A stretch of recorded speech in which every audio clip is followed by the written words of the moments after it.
I'd like to call the meeting to order at 4:06 p.m. And we will immediately go to the chief.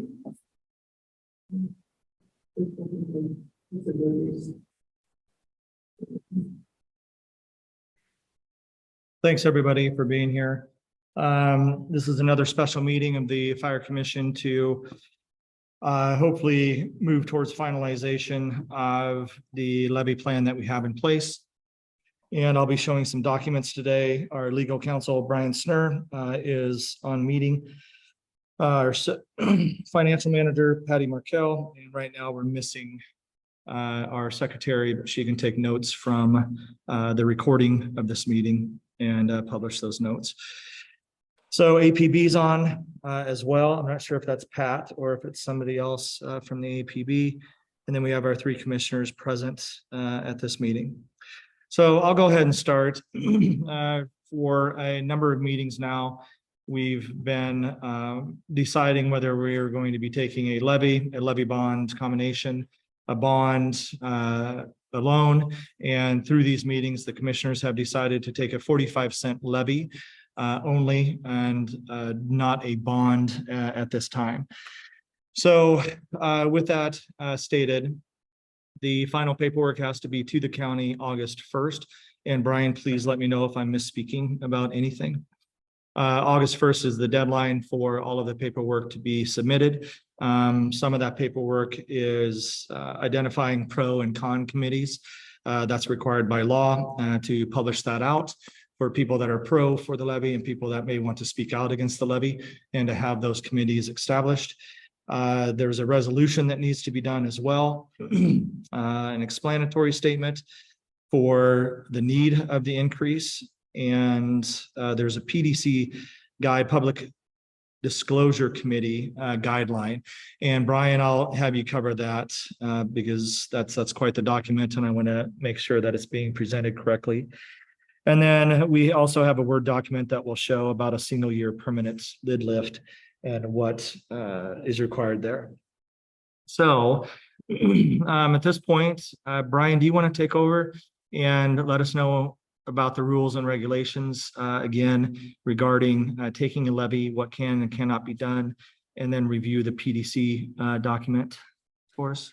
Sure, happy to. So I've provided you with a memorandum that in about a page and a half or 2 pages summarizes what the rules are anytime you as a government agency place something on a ballot. The premise there is Washington law prohibits taxpayer supported entities from using public resources to support or oppose any ballot measure or campaign for public office. That's the statutory rule. The agency that enforces that statutory rule is called the Public Disclosure Commission, and they have published fairly detailed rules about what is allowed and what isn't allowed. As you recognize, it's easy to say don't use public resources to support or oppose a campaign. It's much more difficult to say what that means in the real world. You as a board will be voting on a resolution to put a tax measure before the public.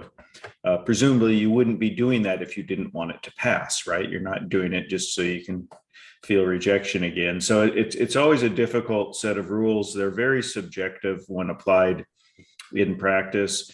In the good old days, you could send down some materials to the PDC. They would review them for you and say, yes, this is consistent with our rules, or no, make these changes. But they no longer are able to do that because of the volume and their resources. So it's left to us to interpret the rules. So what this memorandum does, it outlines the basic statutory rule and then kind of summarizes what you can and can't do as a taxpayer supported entity. And so, first of all, we all have First Amendment rights. So each of us as individuals, whether you're a board member, an employee, a consultant, you have the right to go out and say whatever you want about supporting or opposing a ballot measure that involves a fire district. You don't lose any of your First Amendment rights simply because you work for or are elected to be a commissioner. Where you have to be careful with that is you have to draw the line. So typical example is a fire chief. District taxpayers pay for the fire chief's uniform. Fire chief goes out to a local establishment and tells everybody to vote yes in uniform. That's generally considered something you do not do, because you're using your position then to influence a campaign.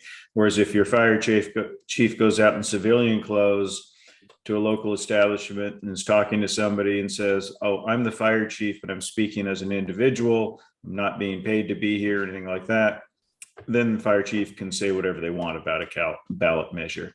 So it's anytime there's a public resource attached, whether that's driving a district vehicle, wearing a district supplied uniform, those types of things are where people start to get into trouble when they express their own opinions. So you just want to be careful. And if you're affiliated with the district, there's nothing wrong with, as a commissioner, saying, "I am a commissioner, but this is my personal opinion." And if you're talking to a neighbor or writing a letter to the editor, you can do that as individuals. What you can't do is write that letter from a district computer. You can't use district ink on the old tablet, so to speak, because that's a public resource. So you have to keep your private life separate. So that's kind of the speech part of it. You're expected as a government entity to explain to the people what it is you're asking for, why you're asking for it, what the impacts will be of the measure passing, what the impacts would be if the measure fails. All the factual objective statements, you do have an obligation to explain those to your voters so they know what they're voting on. So you can go to a local Rotary meeting, you can go to a community association meeting, you can put together a fact sheet that's handed out at those types of things, and you can use district resources to do that. But in those, and this is where the subjectivity is really difficult, you have to be factual and objective. You can put vote or remember to vote on your flyer, but you certainly couldn't put vote yes. You can't put on the front of your flyer a picture of your fire chief coming out of a burning building with a little baby in his arms that he's just rescued. That is frowned on by the PDC, because you're trying to work people's emotions to vote in favor. So all those little things apply. But the bottom rule, and kind of bottom line, is that as an entity, you can use your resources to educate the public. You just can't tell them how to vote. And so that's the simple rule. And then, and those kind of summarized in my part of the memo. The attachment to the memo I have are the PDC's actual rules. And there are about 27 pages of rules that define that simple rule of you can educate people about the measure, but you can't tell them how to vote. And so, it's good just to review those. Some of them will apply to you, some of them won't.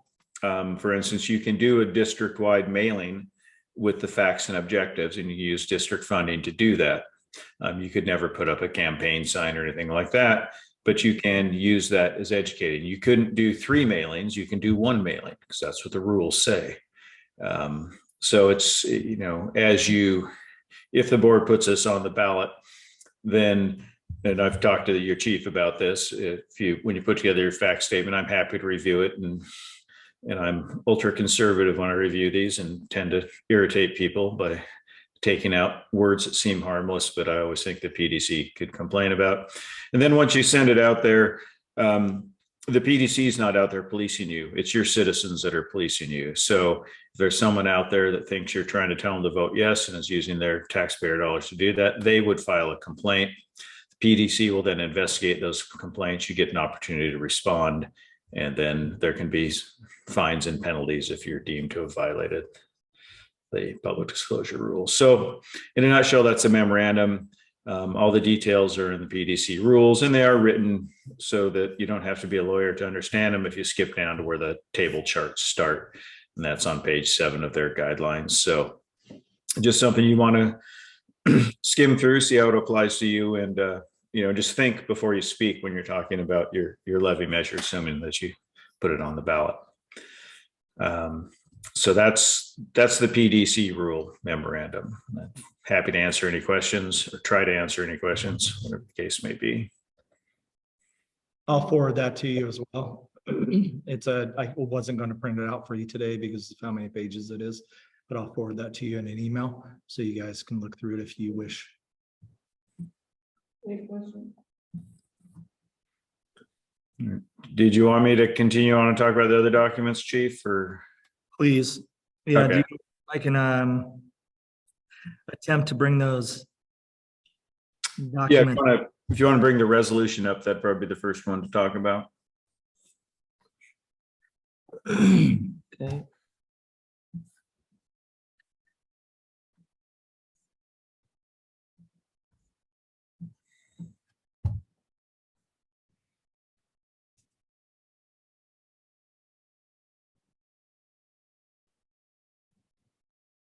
Is it the single year permanent?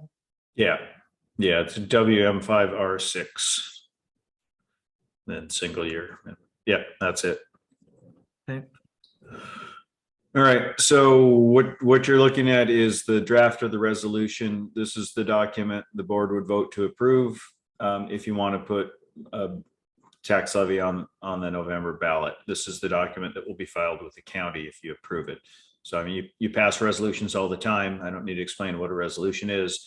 It's just memorializing all the reasons why you are putting something on the ballot, and then critically it contains the proposed ballot language. So I'm not going to read this to you, but basically it just outlines, what you do and why you're asking voters to approve a tax levy increase to protect health and life of residents. It identifies you're currently at 69 cents per thousand. And then the third whereas there talks about your levy base for future years. And that's where this is considered a single year permanent levy. So permanent levy simply means that if the voters approve this and your levy rate goes up to $1.14 in year one, the amount you levy in that year will then dictate how much you can levy in the future, 1% more. If we didn't have that language in the third whereas, if we didn't have that language, which you'll see also in the ballot title, then it would be a temporary lid lift, which means if voters approved it, you'd levy $1.14 this year, and then next year you'd be levying 1% more than what you levied last year. You just get a 1 year temporary bump, but this is a permanent levy. I think when I talked earlier, it's very rare for any taxing entity to use temporary levies. They're almost always permanent, and that language is what makes it permanent there. Then we get into the actual resolution language. Once again, section 1 just identifying that you have a need for taxpayer funding, and that you will use it to pay for personnel, equipment, keep up with inflation, etc. Section 2 is kind of the legal section that identifies where your levy authority comes from. And since you'll be levying over $1, we reference all three levy statutes for fire districts. That's 52, 16, 130, 140, and 160, 3 separate 50-cent levies. And you'll be using all of 2 of those and a portion of 1, or you'll be asking the voters to approve that for the $1.14. That's where you state how much you're asking the lid lift to be raised to. And so Chief mentioned in the beginning that you've kind of discussed doing this 45-cent levy. That 45 cents is what your current levy is plus 45 cents. So it adds up to $1.14. So that's what you're asking the voters to approve in year one as a levy rate of $1.14 per thousand. And that would be 45 cents more than you levied this year, roughly. Then section 3, once again, states that it's intended to be permanent. Section 4 is starting your instructions to the county, asking them to put this measure on the November 7th ballot. We're going to $1.14 per thousand. And then we have the ballot title. So the indented centered sections, Whatcom County Fire District number 5, down through the word rejected is your ballot title. It's really what we call your proposed ballot title. As a fire district, Whatcom County prosecuting attorney is responsible for the language in your ballot title. So what we're doing is proposing this language. Most prosecuting attorneys are pretty easy to work with. And if you propose it, because you represent the people of your fire district more directly than a prosecuting attorney does, they will agree with your language as long as it's consistent with statutory requirements. Statutory requirements break ballot titles into kind of 3 pieces. You have the identification of the district at the top. Then you have a 1-sentence statement of what the measure is about that cannot exceed 10 words. So if you look where it reads, the Board of Whatcom County Fire Protection District Number 5 adopt a resolution number blank concerning a proposition to maintain and adequately fund district operations. So everything after the word concerning can only be 10 words long. And so as this is a lid lift generating revenues to maintain and fund your district, that's the standard language I use. I've never had a prosecuting attorney object to that. Sometimes when we, if you're going to a levy rate you've been at previously, we will use the word restore, asking the voters to restore a levy. Sometimes prosecuting attorneys object to that, but we're not using that language here, so it's not an issue. The next paragraph is the actual ballot title. That's limited to 75 words by statute. And this one is drafted in language that's been approved all around the state. You know, it's asking the voters, telling the voters that if they vote yes, it would authorize you to establish your levy rate at $1.14 per thousand in 2023 to be collected in 24. Then we've got a sentence about what you'll use the funds for. And you know, this language can be tweaked and changed if you want to emphasize anything different. That's fairly standard language I use because it's pretty generic, but it covers why you're using the money, at least in 75 words or less. And then the final sentence, once again, is stated to make sure that the voters know that once, if they approve this, then future levies will be 1% more of this higher levy rate. And then the question, should it be approved or rejected? So I would anticipate the prosecuting attorney wouldn't mess with this ballot title too much, but it is their prerogative to do so. And most prosecuting attorneys, if they want to make changes, they will notify you and say, we want to make this change for this reason. And you know, sometimes I agree, sometimes I don't agree, but it's not my, in the end, it's not my decision to make because you don't have the statutory authority to form your own ballot title, but this is pretty standard. The remainder is of the resolution. It just covers various areas that are important. One, it identifies it's a simple majority vote. Under state law, you have to determine whether your ballot measure passes. So we always include the threshold there. All counties now publish voters pamphlets. You pay for that, whether you want to or not. So section 6 there just indicates you want to be included and authorizes fire chief to give the county elections department the necessary information. We'll talk about the explanatory statement, the pro-con committee appointments in a minute. That's really what you're authorizing the chief to do there. Section 7 is where you're authorizing the chief to appoint a pro-con committees. We'll talk about that a bit in a minute. Fire chief's designated individual gets notice. So if the prosecuting attorney wants to change the ballot title, they would notify the fire chief. Section 9, kind of the general language, the chief is authorized to implement and move this thing forward. So if the prosecuting attorney came back with a change to the language, this would allow the chief to approve it, would not have to come back before the board, which is pretty helpful because in the time crunch that you get into with these things, if it had to come back to the board, you'd have to call a pretty quick special meeting. So we give the chief the authority to make those changes as long as it's consistent with the intent of the resolution. Section 10 identifies when you're telling the chief to get it filed by August 1st, 2023, and do anything else that the county wants the chief to do to make sure it appears on the ballot. Section 7 is protecting you in case anything above that was deemed invalid. It wouldn't ruin the whole ballot measure.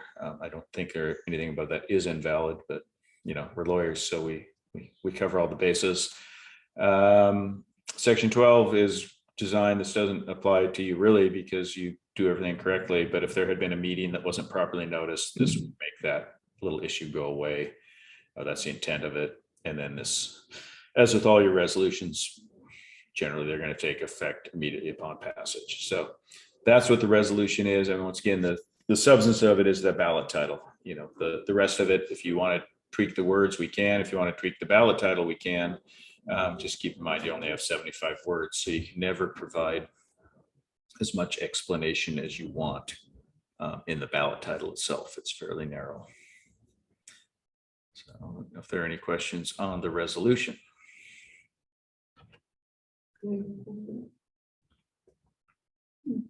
Nope. So you have that in your packet that I handed to you, so you can review it over the next 2 days before our regular meeting on the 12th. And if you have any questions, please don't hesitate to reach out to me. All right, so Christopher, you want to pull up the explanatory statement? So the resolution is your action. Then the voter's pamphlet will show your ballot title as approved by the prosecuting attorney. And then you're allowed to have an explanatory statement, which is supposed to be the document where you provide the voters with more information that helps better explain what you're doing. For reasons I don't understand, Whatcom County has a 100-word limit on your explanatory statement. Counties set their own rules.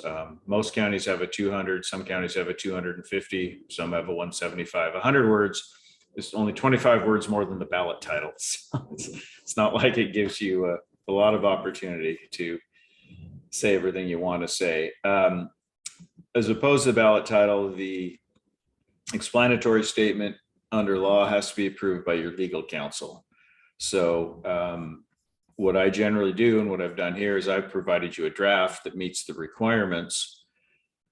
It's under 100 words, and I think it properly explains your ballot title. It doesn't, I would rather have 200 words because we could include information that would be useful to your taxpayers, but you can't do that in Whatcom County, so it's a 100-word limit. And what I generally do is I'll send this to you. You can review it. If you want anything phrased differently, if you want to emphasize something different about the reasons why this is going on the ballot, what the funds are going to be used for, you can make whatever changes you like. It just then has to come back to me so that I can tell the county that I've approved it. But it's challenging with the 100-word limit to add much here over what's in the ballot title. And this is your, in a sense, well, you can't use this to say vote yes. The explanatory statement is an opportunity for you to encourage voters to support what this is. It still has to be neutral, but we can say, like we've done here, you determine this proposition is necessary to maintain an effective level of services, et cetera. So, but you can take a look at that. If there's different language you want to use, and we can keep it under 100 words and it meets the requirements, I'm always open to considering modifying these. This is language I use in other jurisdictions, so it's fairly straightforward. But and the prosecuting attorney doesn't get to override what you put in here. Now, if we made it extremely, if we said vote yes, vote yes, vote yes, then the county could object to it, but we're not going to do that. So I've never had an explanatory statement be objected to by the county or by the voters for that matter, which is even more important. So that gets filed with the county at the same time we file the resolution. So if there's going to be any changes, we need to know that before it's submitted, and that deadline is August 1st. The resolution, it sounds like you're going to have before you to consider voting on Wednesday. You don't have to vote on the explanatory statement. You can just give the chief directions that, yeah, it looks good, or I can work with the chief to tinker with the language if needed. Any questions on the explanatory statement?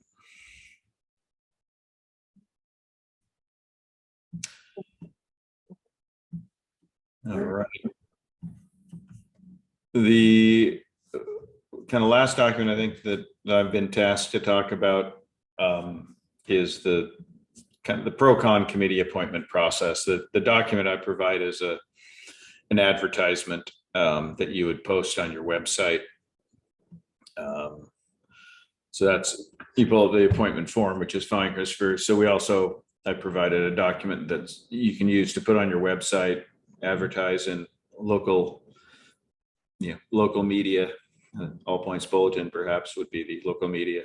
It's just notifying people, yeah, there it is, that you've approved this, put a proposition for the voters. And if anybody's interested in supporting that ballot measure, they can apply for the pro committee. If anybody in your community is opposed to the ballot measure, they can apply to be appointed to the con committee.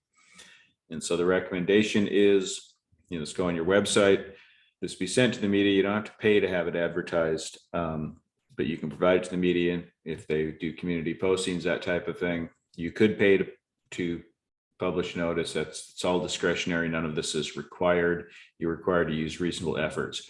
if you had at your meeting tonight, 6 people in favor of the proposition and 3 people opposed, and they all wanted to be on the committees, you could appoint them tonight. So that you don't have to have this process, but usually what happens, you're usually aware of people that support the proposition because those are the people that are probably talking to you about it. So it's usually pretty easy to appoint a pro committee from members of the community. It's not always as obvious who might want to oppose it or put any effort into opposing it on a con committee. And so that's why the kind of using the reasonable efforts to notify the public's a good idea. Once you get applications, and it's pretty rare that fire districts have lengthy lists of applicants for these positions. You're usually either not getting anybody, or you're going out and trying to drag people in by the scruff of the neck to be on these committees. But once you get the names, you use the form that the county provides. You notify the county who these individuals are. And then those individuals have to submit a statement in support of your provision for the pro committee, statement in opposition as why they oppose it. And then each side gets a rebuttal. And we've all, guessing everybody in this meeting votes or has voted, you're familiar with what pro con committee statements do. They are, nobody necessarily gets to tell them no. It's a fairly wide free speech. I mean, I've had con committees before that are completely erroneous. You don't get to prevent that. You can rebut it through your rebuttal statement, but it is political speech. So your job, what you need to do is get the committee members appointed. The resolution assigns that task to the chief so that he can just manage it. And then, ideally you want people that are from the community. They don't have to be from the community. I've had con committees appointed, just, anti-tax people outside of a community get appointed by the county. But, you want to appoint people from your community so their voices can be heard, and preferably not volunteers or commissioners, other community members. People generally assume that if you're affiliated with the fire department, you want it to pass. So having third parties explain why they think it's important for your community is good as well, or why they think it's not important. If you don't appoint a committee, as happens, I mentioned lots of times, you'll appoint a pro committee, but nobody applies for the con committee, then the county has the opportunity to fill that committee position. Sometimes counties do, sometimes counties don't. You don't control it after that. So, but you would submit whoever does apply, if anybody, on that form, and that goes down to the county at the same time as you file your resolution and your explanatory statement, or at any rate before August 1st. You don't all have to be filed together. But once you pass the resolution, if that's what you do, approve the explanatory statement and make efforts to appoint the pro-con committee, get all that stuff down to the county by August 1st. And on November 7th, the community will tell you whether they support or oppose your tax levy proposal. That's kind of the way the process works.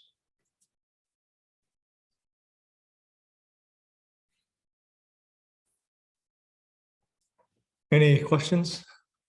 You, Brian? That's, yep, it's pretty clear. I do want to go over the capital facilities changes again and what those will be. So one thing that I mentioned that I was going to take out the unanticipated capital costs, and those are being taken out as we speak. You can see that all of these have been taken out. I'm going to clean up 2034, 2035, 2036, take that out. And 2034, 35, 36 would be to be determined if additional things needed to be added into the capital facilities plan. Obviously, the capital facilities plan is going to be revisited multiple times during this process to see where we're at, to see how we're doing, if we're able to proceed with doing this plan just in general.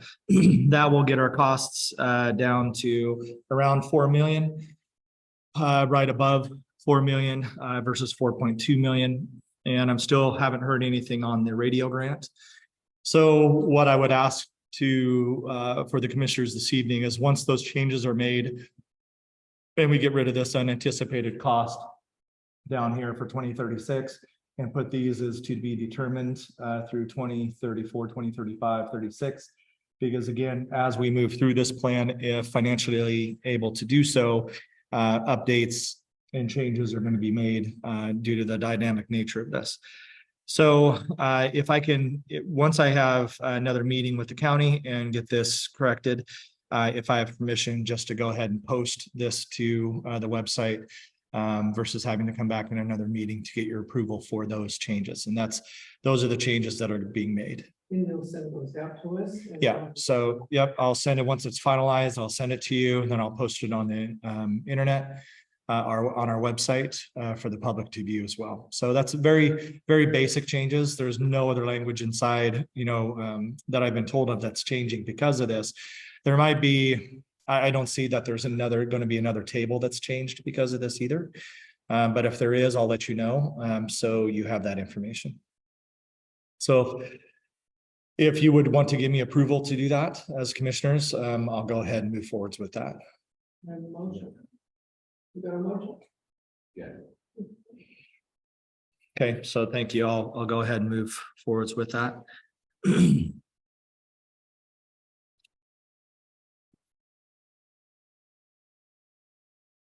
Okay, and one thing I don't see yet was Are you aware of anyone who might step forward on the con side?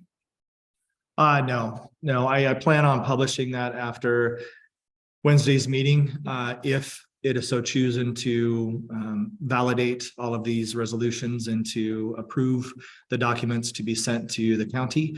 I'll ask Brian and I'll get Patty involved as well to come up with the resolution number and then to confirm that all the language is correct. And then if you do want some changes, to get those changes to me individually. If you see something that you don't like or would want to see a different wording on, then I can pass that through our legal counsel, Brian Snur, and get his opinion on that well, and hopefully have that brought forth at the meeting on the 12th. But that has to be done independently by each one of you, since you do have the document in the handouts that I provided you today. So I just want to review again. I apologize. Just give me 1 second, please.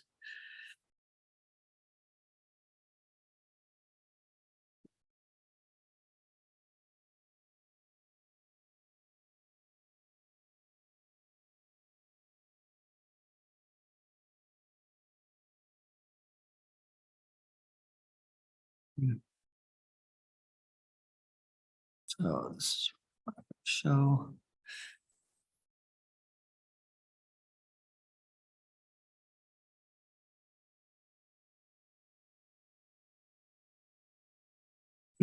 I'd like to let everybody see this document again.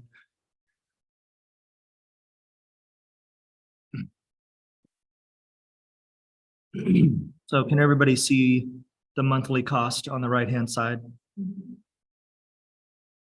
Everybody can see that.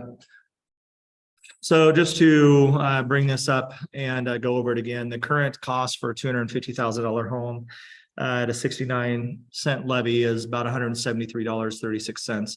Again, these are projected, so please keep that in mind. With a 45-cent increase, the new cost for a $250,000 home would be around $285, which is $112 increase for that 45-cent levy, which equates out to an additional $9 a month for that person or for that family. Everybody can follow on down to a $300,000, $400,000, $500,000 home up to $1 million. So $1 million home currently pays around $693. With a 45-cent increase, that would increase their new payment to $1,143, which is a $450 increase at a 45-cent levy, which that $450 broken down monthly would be another $37 a month. They would have to account for an increased to get us to $1.14 at a 45-cent increased levy. So does anybody have any questions on this? And this is in your handout as well, as Commissioner Harper is looking at this time.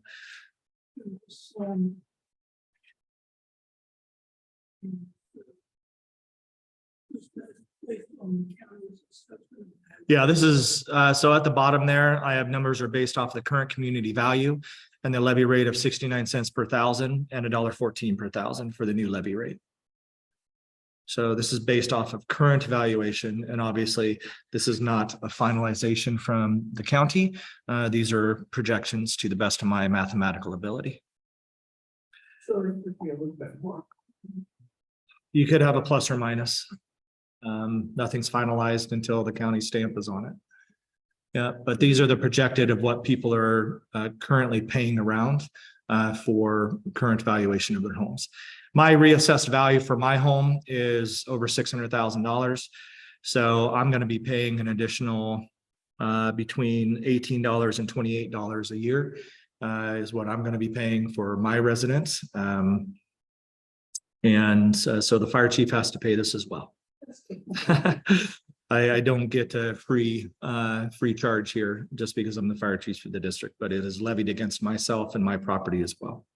Yes, we got our tax bill this year.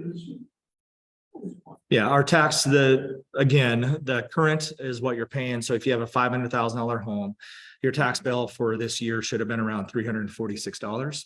Okay, the increase with an additional 45 cents, bringing us to $1.14, would bring your payment up to $571 a year, which is $18 a month more.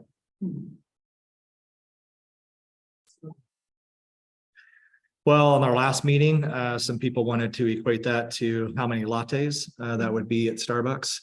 And I'm still trying to figure out if that's a good method to utilize as an expense above and beyond what some people consider to be necessary, but I understand every dollar is important to our community members and our taxpayers. So I want to respect that cost. Otherwise, I could have like 2 or 3 coffee cups out to the side of the monthly cost if that is so chosen to do.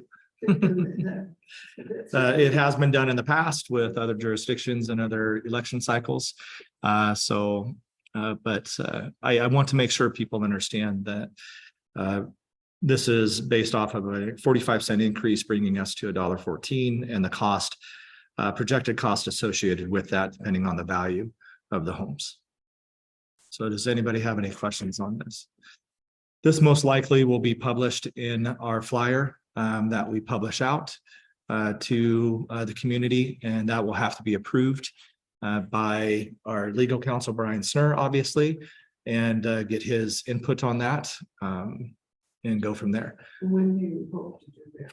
I cannot start making the informational flyer until everything's approved at projectedly next meeting on the 12th.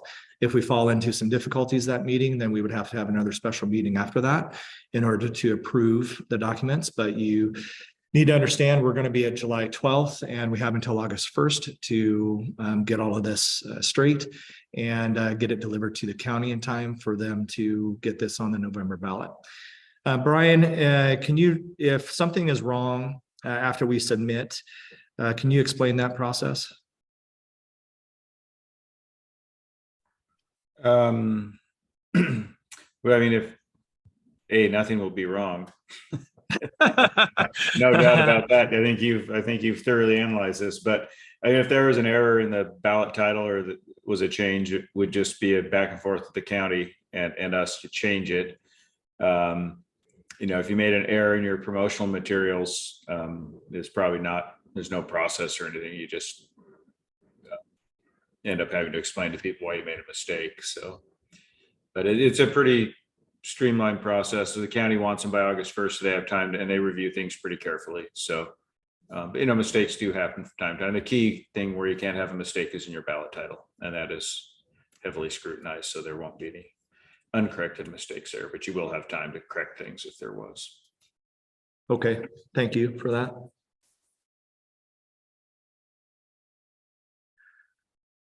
Linda, do you have anything? Patty, do you have anything?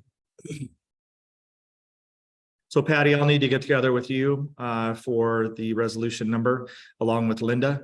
Those will have to be approved. Well, Linda, resolution number, I'll have to get together with both of you on that to make sure those are correct and the correct dates. And I'll be sending that to Brian as well. Just making sure that we have the finalized paperwork for possible approval that's coming up Wednesday at our regular scheduled meeting. Does anybody have anything to add to that or subtract from that? I do not. Okay, Linda, is there anything else that we have missed today or that needs to be discussed? No, I've sent you an email because I need to post the information about the Wednesday meeting ASAP. Copy that. I'll get that to you right after this meeting. Okay. Thanks to you for letting me know that. Brian, is there anything else you would want to add? No, I mean, I think the process you have used is one of the most thorough processes I've been involved with for levy lift. So I think you're doing a good job. You're getting input from the community before you make your decisions. It sounds like the people willing to provide input are fairly supportive of what you're doing. So I just think you're in good shape to move forward with this, and you have a plan. So that's important. Thank you. That just reminded me to bring up the survey results. We have 247 respondents to the survey, and I can remember how to. I don't know if I can remember how to do it from here.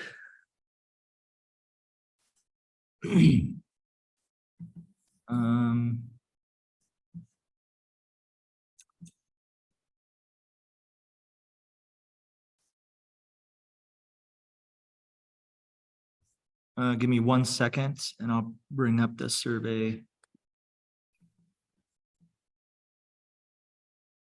response here.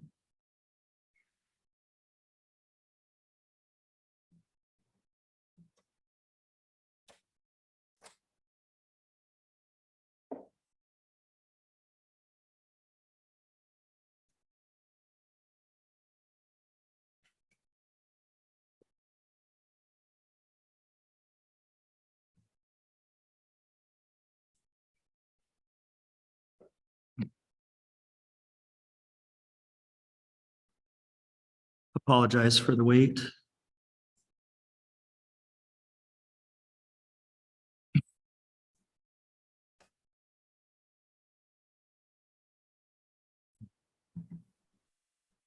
So the first question was taking it all at once. Can everybody see that whole question? Okay. We had 75% said yes, 24% said no to that question. And then the second question was take it in a slower way. So take an initial and then get up to 45 cents or $1.14 over the coming years. We had 63% said yes to that question and 36% said no. Out of that, total respondents was 231 to question number 1 and 218 to question number 2. So I think we have our, I just wanted to share those with the general public so they know where our guidance is coming from to take that 45-cent levy as well. So I think 247 respondents, I think that's good. We don't know who they are. We don't know if they're voters, if they're just taxpayers, if what and who of those 247 will actually turn out for and be capable of voting in November. But I think it's been a pretty positive feedback for us to take on this endeavor and place it on the ballot for potentially voter approval in November. So does the APB have any questions for our legal counsel or for anybody sitting here?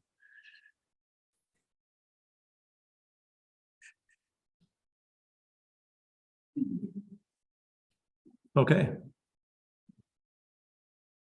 Yeah, he's APB is, if anybody's there, if you have any questions regarding today's special meeting, you're muted, but if you don't, then we'll go ahead and I'll put it on the commissioners to